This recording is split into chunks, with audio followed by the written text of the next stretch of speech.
moment. We didn't, at least as players, we didn't know that that was going to happen.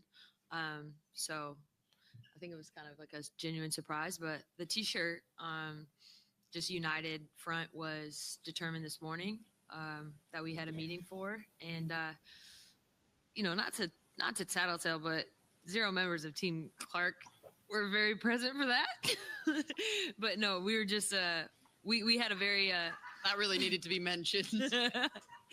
I'm trying to make a situation. A recent interview has shed new light on the controversial comments made during this year's WNBA All-Star Game involving Las Vegas Aces guard Kelsey Plum and remarks about Caitlin Clark's team absence from a pre-game meeting. The incident originally occurred during All-Star Weekend when players organized a demonstration wearing shirts advocating for increased player compensation. During a post-game press conference, Plum made pointed comments about Clark's team not attending the meeting where this unified action was planned. The original statement drew significant attention when Plum noted that zero members of Team Clark were very present for the morning meeting where players coordinated their demonstration. This comment sparked widespread discussion and criticism across social media platforms and sports commentary circles. We had a very that really needed to be mentioned.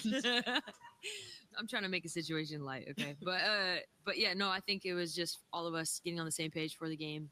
We wanted to do something that was just, Now, that moment there, like I was one of the people that reported on it when it happened. Blew up, bro. That was a big story.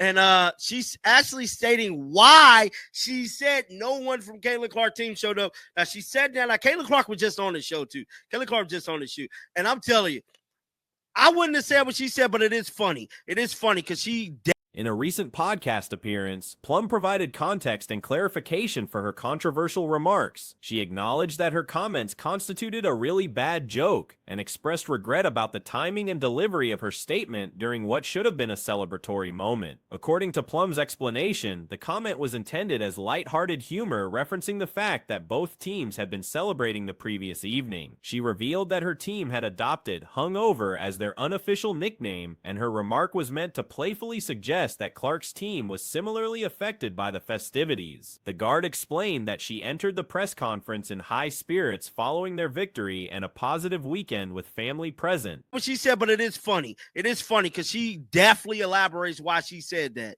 I didn't collect. And I ain't gonna spill the beans. I thought that it was a very powerful moment and got the point across. And sometimes you don't have to say anything. So guys, listen to this. Let me pull this up for you guys real quick.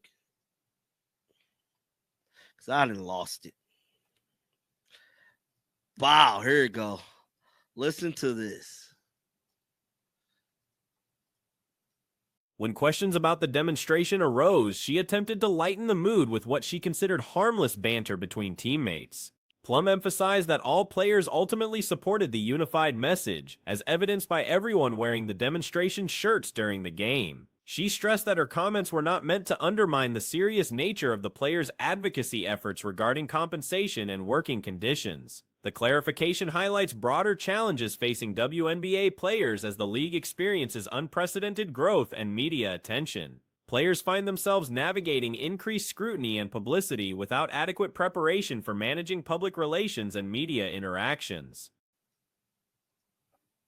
Do you want to talk about the Team Clark comment and all that? Oh, I made a bad joke. Yeah. I made a really bad joke. Tough one. Well, let me set it up. Yeah, all go right, ahead. Go ahead. So basically, okay, so what I'm finding is and you just touched on a little bit, players have personalities. Yeah. It's not always serious all the time. And sadly, a sarcastic comment or something that's trying to tell a joke. Many observers note that league leadership has failed to provide sufficient media training and public relations guidance as player profiles have risen dramatically. Athletes accustomed to minimal coverage now face intense social media scrutiny and widespread analysis of their every public statement. The incident exemplifies how casual comments can be amplified and misinterpreted in today's media environment. What Plum intended as teammate banter became a source of division and criticism when removed from its intended context and casual atmosphere. Professional sports organizations typically provide extensive media training to help athletes navigate public communications effectively. Sarcastic comment or something that's trying to tell a joke, people can run with it. And There's like another aspect when it's like you never even get a chance to explain it. It's like what are you going to do? And I know recently for you at the All-Star game, after you took a couple, crown apples to the head, which by the way, crown apple shots, underrated shot. For sure. I will take that to the grave. Love It that. is, underrated shot. It was like a positive, fun All-Star game, and you were trying to just make a joke. However, the WNBA's rapid growth appears to have outpaced institutional support systems designed to prepare players for increased visibility and responsibility. Social media platforms amplify these communication challenges by removing context and encouraging rapid judgment without complete information. Players find themselves defending statements that were never intended for broader public consumption or analysis. The situation also reflects the pressure facing WNBA players to maintain perfect public images while advocating for important workplace issues. The balance between authentic personality expression and professional representation creates ongoing tension for athletes in the spotlight. And you were trying to just make a joke, and it just got twisted.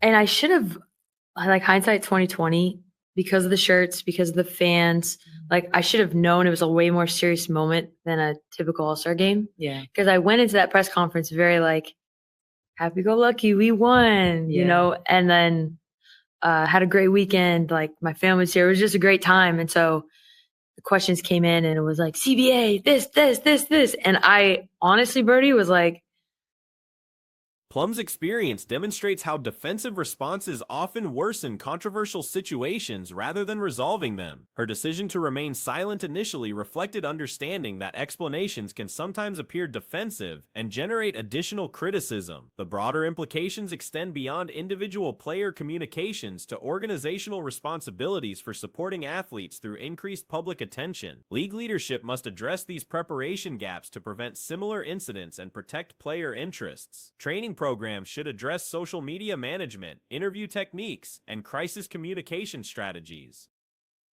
hey, like, Team Clark, like, they didn't make it to the meeting either, just like making a joke, trying to make the room lighter. Because they were hungover. That was the joke, yes? Yeah, even though they called, sorry. I was making a joke that they were hungover, even though our team nickname was hungover. Yes. So it's like, at least we made it. Yeah. Obviously, we're all on the same page. We all wore the shirts, course, we're all unified. And I think, if anything, I was just more discouraged because I felt like it took away from the moment. Players need tools to express their personalities while understanding potential consequences of public statements in heightened scrutiny environments.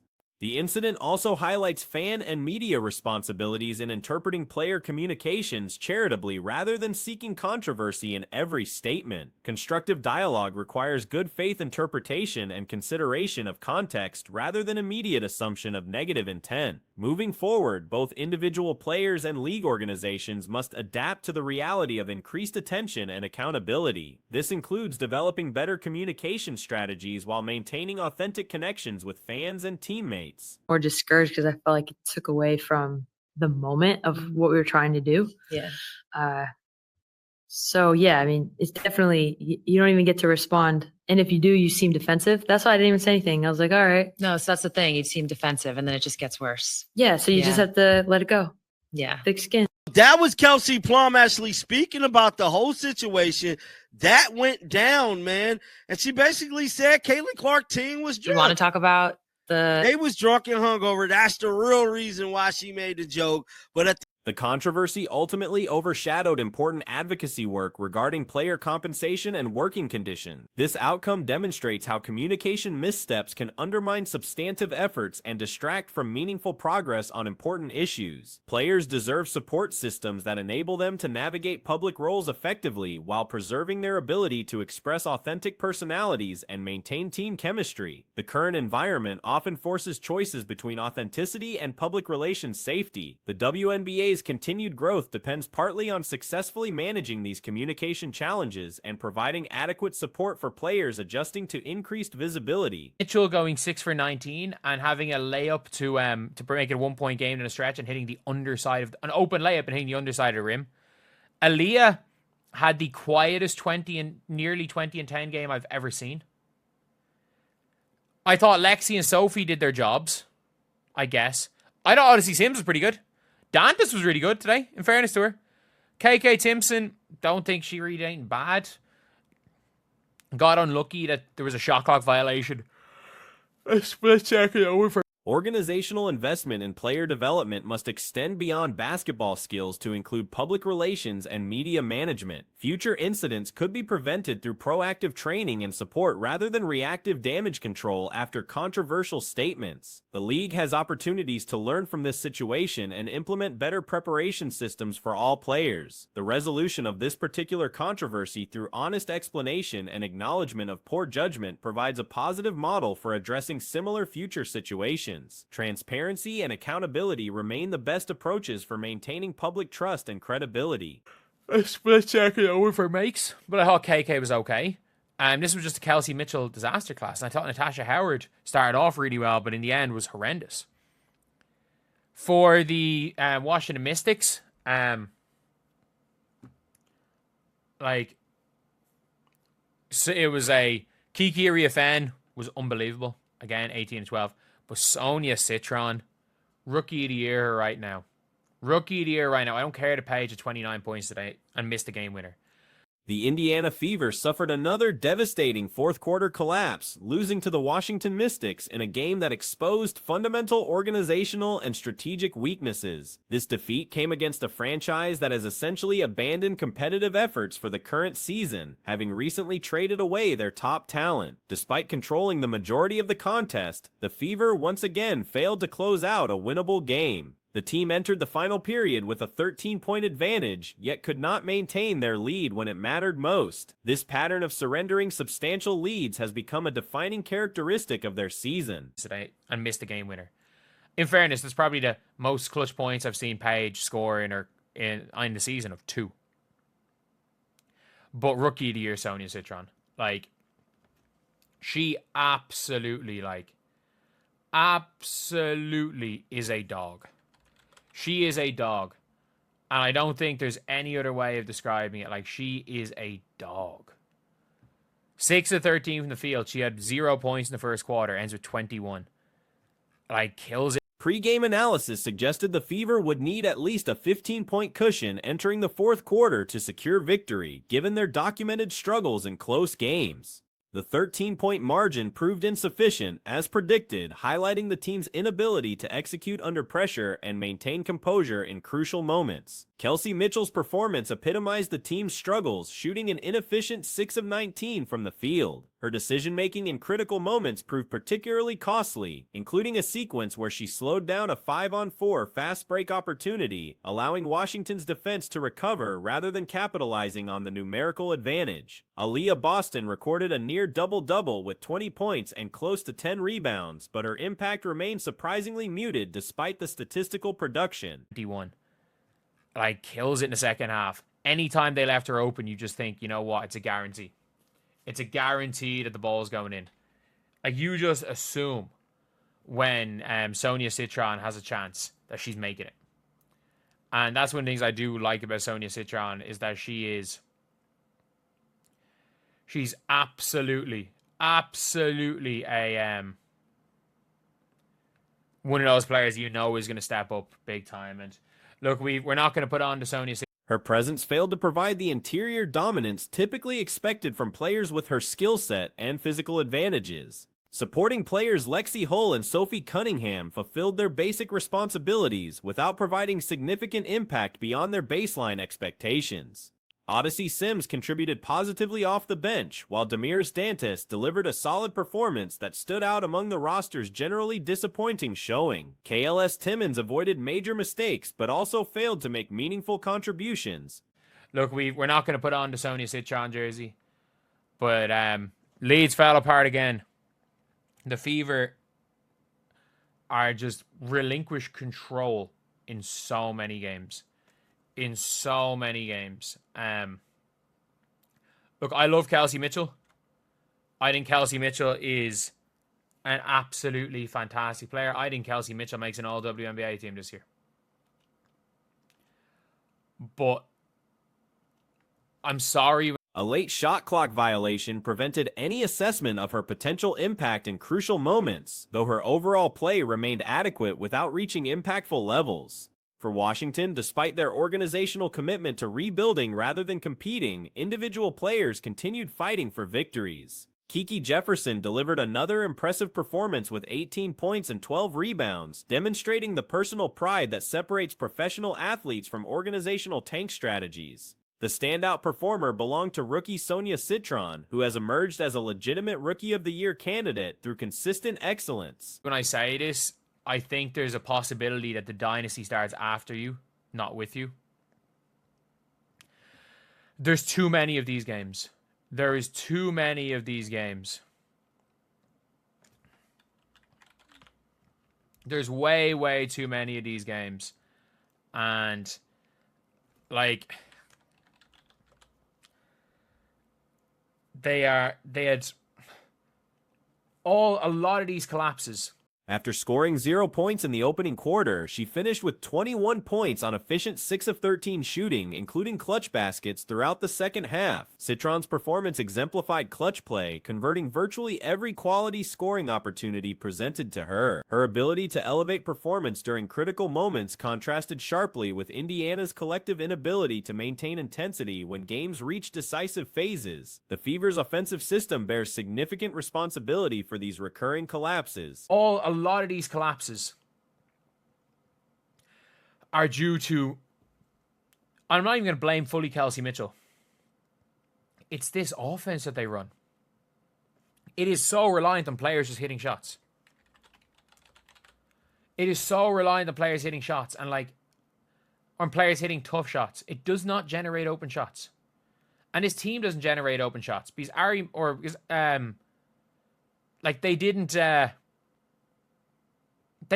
The scheme relies heavily on individual shot making rather than generating quality looks through systematic ball movement and strategic positioning. This approach proves particularly problematic during high-pressure situations when shooting percentages typically decline. The team consistently fails to utilize their best shooters effectively, ignoring players like Sophie Cunningham and Lexi Hull during crucial possessions. Instead, the offense defaults to isolation plays and difficult individual attempts rather than seeking optimal scoring opportunities through team basketball.